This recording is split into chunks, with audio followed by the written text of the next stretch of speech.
On this Friday night, Florida's long road to rebuilding. The mammoth cleanup from a monster storm. It's devastating. It's your life. How long millions could be without electricity or clean water. And how even hurricanes have become politicized.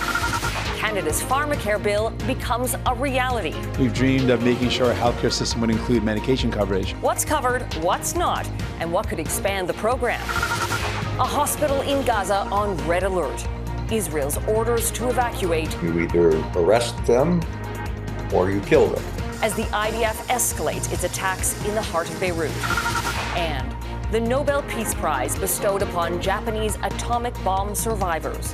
Why it's both a win and a warning about war. Global National. Reporting tonight, Carolyn Jarvis.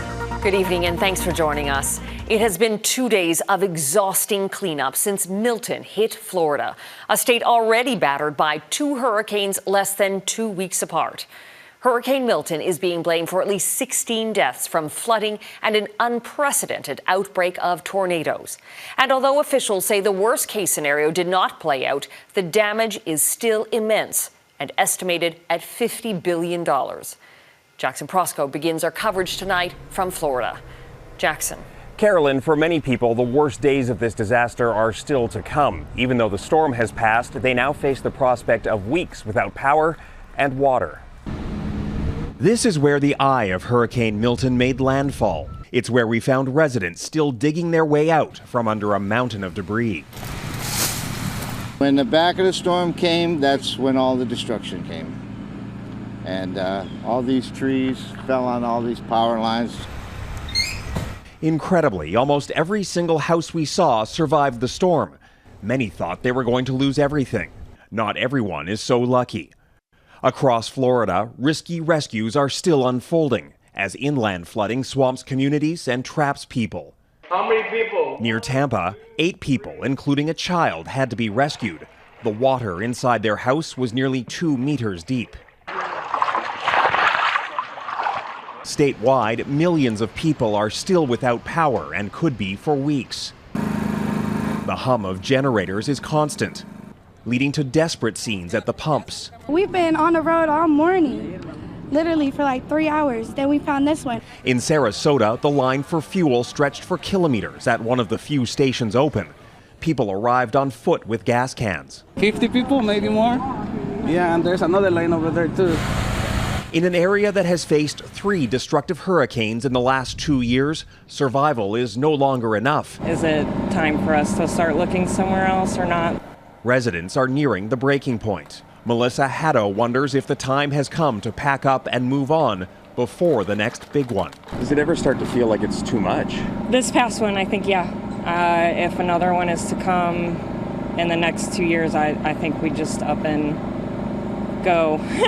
Even though the most obvious dangers of the storm have now passed, there are hidden hazards like downed power lines. That's why officials are still urging people to stay in their homes. They also want them to conserve gasoline, which in some areas is now nearly impossible to find. Carolyn? Jackson Proskow in South Sarasota, Florida. Thank you.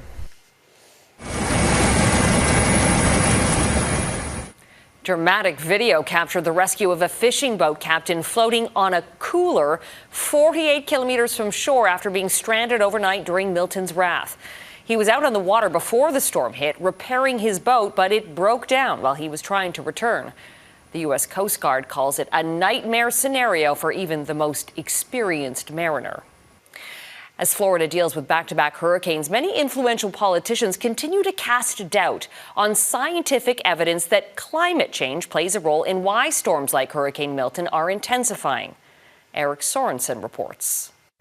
Florida is especially vulnerable to the extreme impacts from climate change, hurricanes, rising sea levels, and enormous costs. Florida is the canary in the coal mine for climate change. It's just going to penetrate deeper into our communities, into our infrastructure, and just cause more damage. But successive Republican governors have given no credence to climate change. Thankfully, this was not the worst case scenario. Everyone runs to a podium the minute that there's a hurricane coming.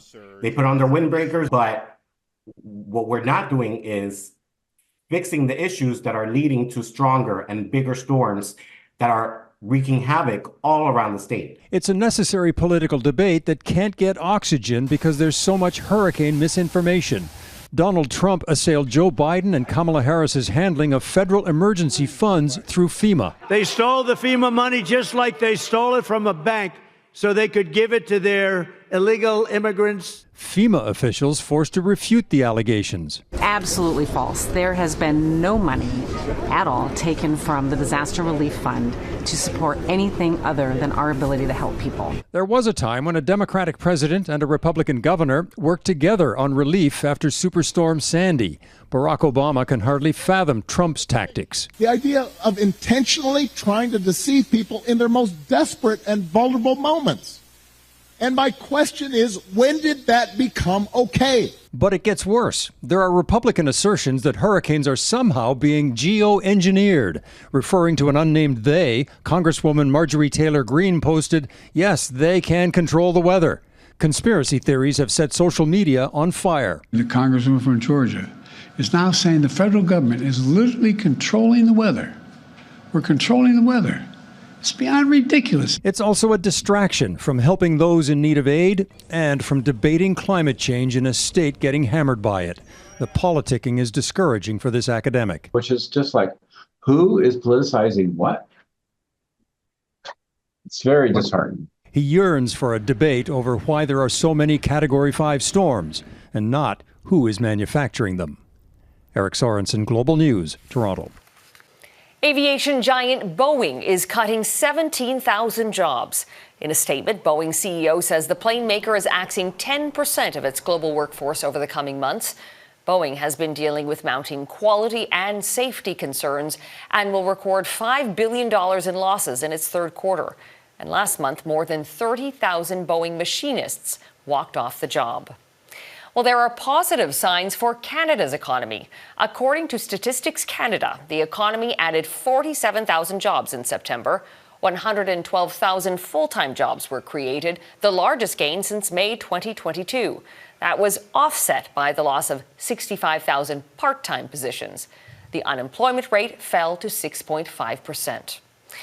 Canadians are one step closer to accessing some medication paid for by the government under its new Pharmacare plan. The law received royal assent in the Senate last night, leaving negotiations with the provinces as the final piece.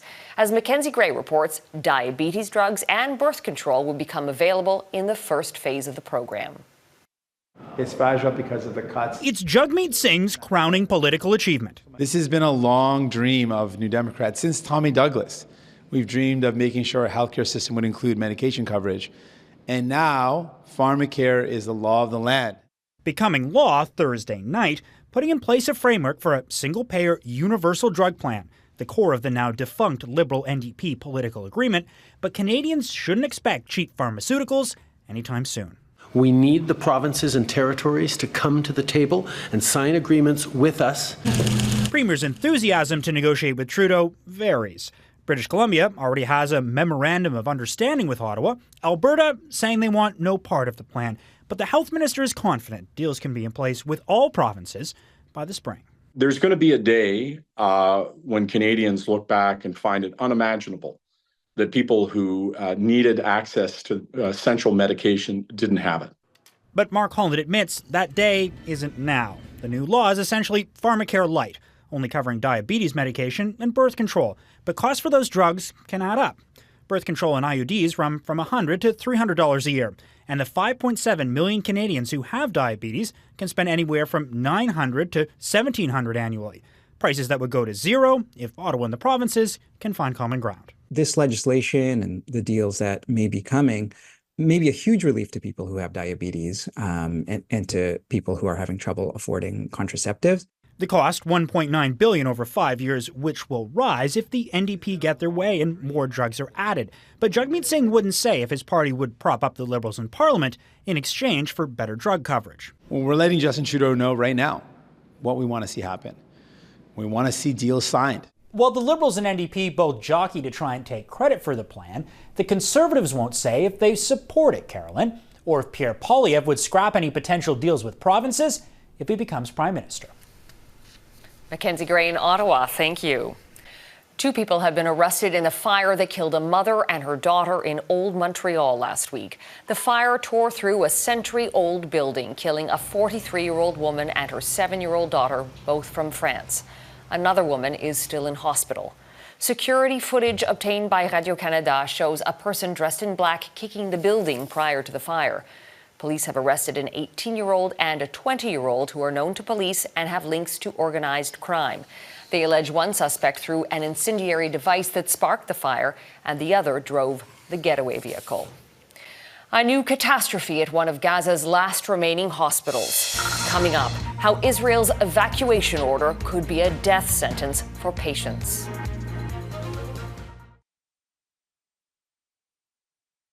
In Lebanon, a 3rd Canadian has been killed in airstrikes. Global Affairs Canada says officials are in contact with the victim's family, but has not identified them. 2 other Canadians were killed last month. My heart goes out to the family of the Canadian who was killed, to the families of everyone with loved ones in the region who are affected by the ongoing violence. We need that violence to end. We need a ceasefire in Lebanon and in Gaza. And as the fighting intensifies between Israel and Hezbollah, it appears nowhere is safe. At least 22 people were killed in a strike on Beirut overnight, and 2 UN peacekeepers were wounded when explosions hit the agency's headquarters. Redmond Shannon reports. Destruction and devastation in Beirut. Again, the aftermath of the deadliest Israeli airstrikes in the central area of the Lebanese capital since the escalation began last month. It's feared more victims lie in the rubble. It was horrifying, says this man. We lived through previous wars, but it was not like this. The country's prime minister asked, "Where is the humanity?" He said he spoke with US Secretary of State Antony Blinken about the urgent need for a ceasefire. Israel says its airstrikes are targeting Hezbollah militants and weapons in Beirut and across Lebanon, as are its ground invasions. Israeli video released Friday claims to show the head of its armed forces inside southern Lebanon.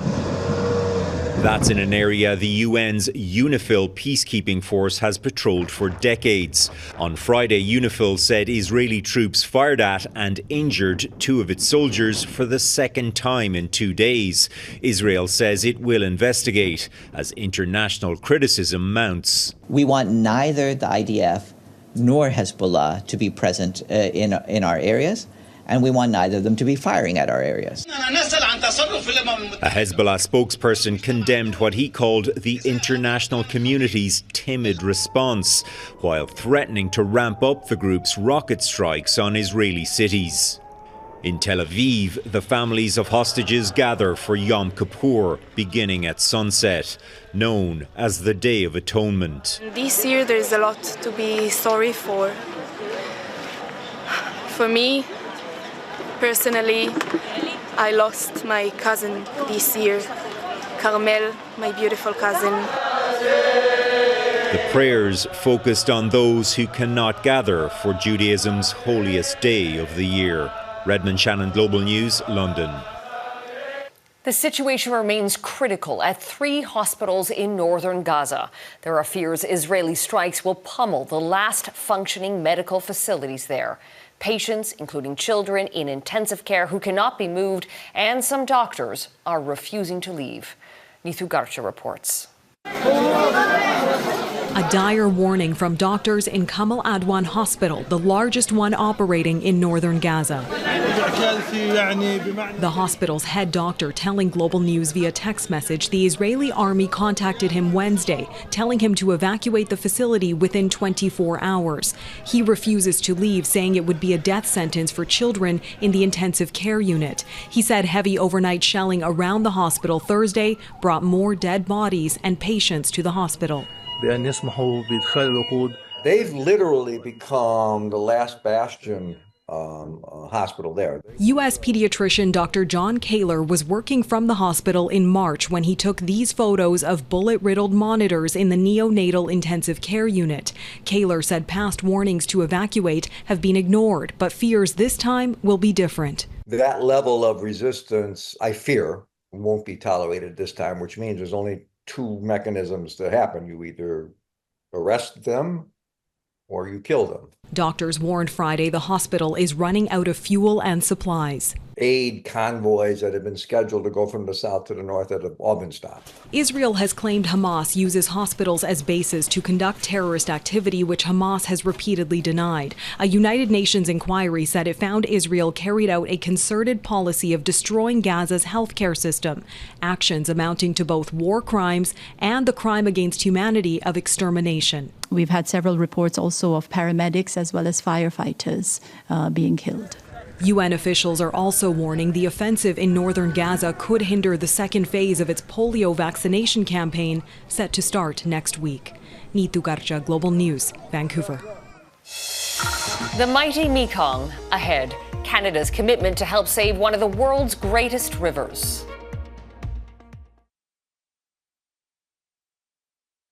A tour guide is dead and 23 people have been rescued after being trapped at an historic gold mine in Colorado. It's believed an equipment failure may be to blame. The tour group was on an elevator when it stopped at roughly the midway point, 152 meters below ground. 4 people were injured. Another tour group below was trapped for about 6 hours. The elevator was inspected and everyone was brought back to the surface. Today at the summit of Southeast Asian nations in Laos, Prime Minister Justin Trudeau met with groups working to protect the Mekong River. The river stretches nearly 5,000 kilometers, greater than the distance between Vancouver and Toronto. The challenge, the river has 160 dams. As David Aiken reports, safeguarding the river involves coordination between countries that each have a financial interest in harnessing the river's massive energy potential. The Mekong, like many of the world's great rivers, is in trouble. A UN report out this week said river flows around the world fell to all-time lows last year. Water is becoming the most telling indicator of our climate's distress. And yet, as a global society, we are not taking bold action to protect this resource. Canada may not be taking bold action, but it is taking some action. On Friday, Prime Minister Justin Trudeau, with his son Hadrian by his side, announced some modest funding, $2 million over 3 years, to help the Mekong River Commission, which is a multilateral agency that helps manage this crucial resource. Canada's glad to participate, but managing shared water is going to be more and more important. Very complex, but also so important. The Mekong yields 2 million tons of fish a year. It's the biggest inland fishery in the world, and that fish is an irreplaceable protein in the diet of tens of millions in Vietnam, Cambodia, Thailand, and Laos. But because of overdevelopment, too many dams, there are huge conservation challenges.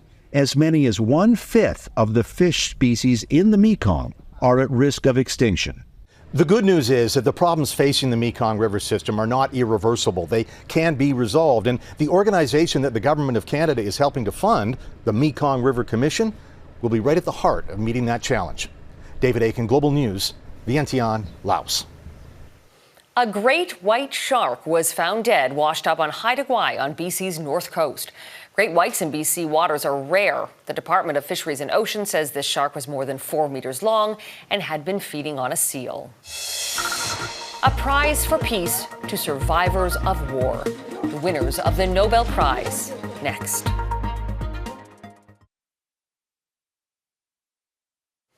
They endured one of the most horrific acts of war ever committed. And today, a group of survivors of the atomic bombings in Japan received the highest honor for peace.